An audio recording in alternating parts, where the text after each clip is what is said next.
Es difícil comenzar un programa en el que hay que dar cuenta de la partida final de un hombre, de un artista como Félix Oliva.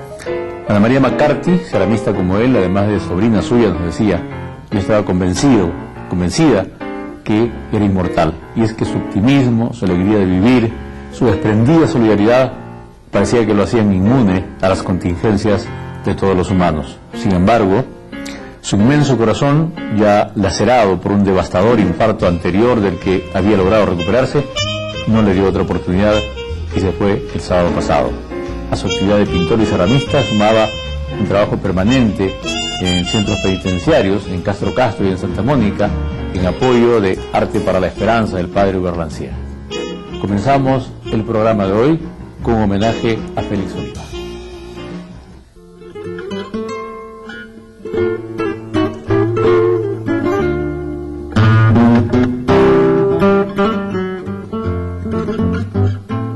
Un olivo, en el breve jardín de ingreso en su casa, recibe a los visitantes. Félix lo sembró para hacer honor a su nombre, como llamarse Oliva y no tener uno, decía. Consecuente, hasta en esos pequeños detalles, era este artista bueno, sabio y noble que de pronto se fue el sábado pasado, cuando su maltrecho corazón dejó de acompañar los despliegues de solidaria generosidad de su finalmente humano dueño. Yo estaba convencida que era inmortal, nos dijo su sobrina, la también ceramista y fotógrafa, Ana María McCarthy, y es que los hombres de su enorme humanidad parecieran inmunes a esos avatares. Pero no, hace unos 15 años sufrió un terrible infarto que le devastó la mayor parte de su poderoso corazón. Es como si un tren te pasara por encima, nos dijo entonces. A pesar de todo, logró recuperarse y regresar al taller. Hora de pintura, hora de cerámica, con el mismo placer y con la pasión de sus mejores años. Ya de aquí en más, todo es gratis y tiempo de descuento, decía para referirse a ese incidente capital. Hablar de Félix Oliva como ser humano, creo que no podría limitarlo a solamente decir de que era un ser humano, porque creo que era tantas cosas más.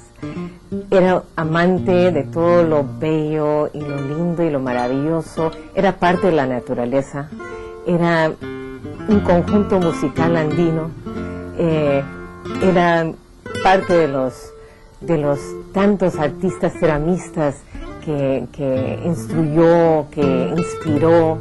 Creo que fue tantas cosas. Yo creo que su cuerpo era muy pequeño para pensar en todo lo que él realmente era.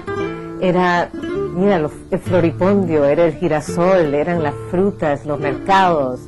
Era su cultura, era la cultura peruana. Era un hombre que vivía para vivir, para sentir por todos sus poros lo que era la vida. Y eso creo que ha podido contagiar y inspirar a tantas personas.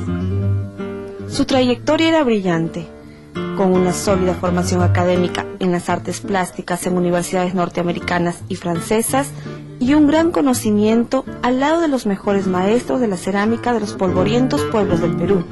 Logró eso que es tan difícil de conseguir, la amalgama de lo académico con lo popular. Eso se tradujo después en la fundación del Villarté, taller de leyenda instalado con Carlos Bernasconi en uno de los rincones más tradicionales de Miraflores, en la calle Bellavista, frente al Corral de Comedias, hoy Teatro Británico. Era un hombre, es el amigo más amigo que yo he conocido. Eso se ha visto, digamos, ahora, digamos, en este momento doloroso, como ha estado rodeado de tanta gente que lo ha querido tanto porque él los quería tanto. Porque él tenía una sensibilidad, una sensualidad muy particular. Cómo él tradujo este amor a las cosas sin prejuicio alguno y con un refinamiento increíble lo transformaba pues en su obra, en una manifestaciones realmente con un sustento poético muy particular. Félix era un artista. Es decir que los artistas, los buenos artistas, aquellos que lo son verdaderamente, no se contentan simplemente con producir obras de arte, sino que toda la belleza que imprimen a sus obras la belleza que tienen en sí. Y eso se veía en Félix. Es por eso que juzgo que era un artista cumplido, porque de su propia vida hacía una obra de arte.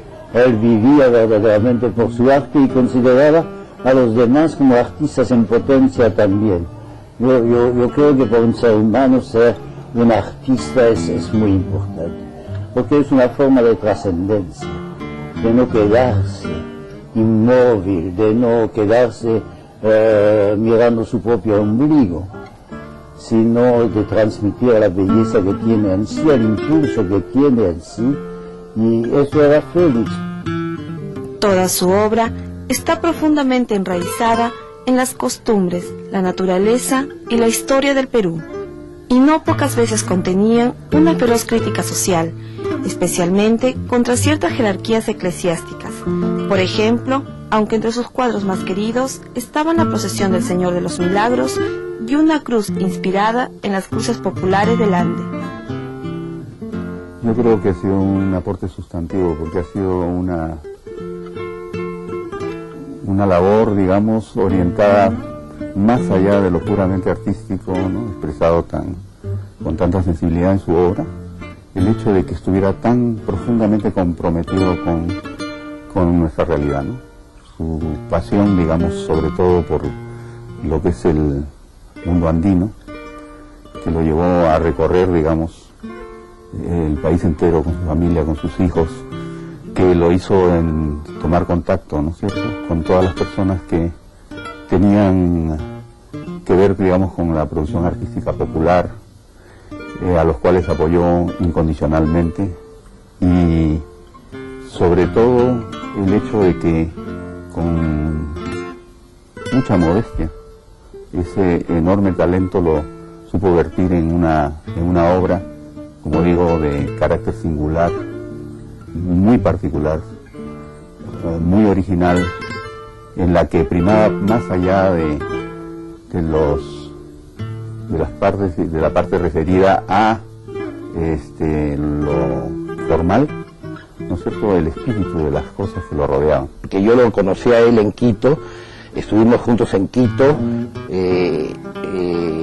mucho tiempo, incluso nos tocó una guerra, la guerra de Paquilla, y ¿cómo se llama?, y ahí tuvimos que afrontar esa situación.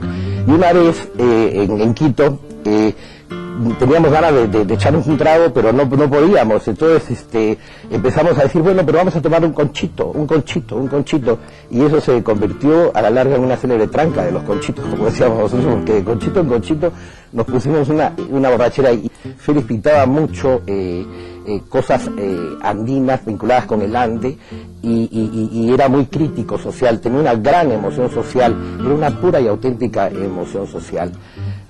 Generalmente dicen que no hay muerto malo, ¿no es cierto? Pero en este caso sí, yo le digo que el caso de Félix es absoluto. Félix es un ser maravilloso, y yo creo, como el padre Lucier, que todavía está vivo, es decir, Félix no ha muerto, y con el tiempo se irá reconociendo más su calidad de persona y de artista. Nunca dejaba de trabajar. Hoy mismo hay una exposición de sus obras en el sur de Francia.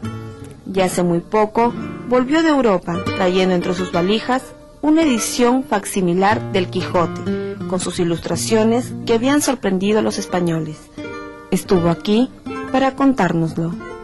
Vamos al corte comercial y volvemos con la segunda parte de este homenaje a Félix Oliva.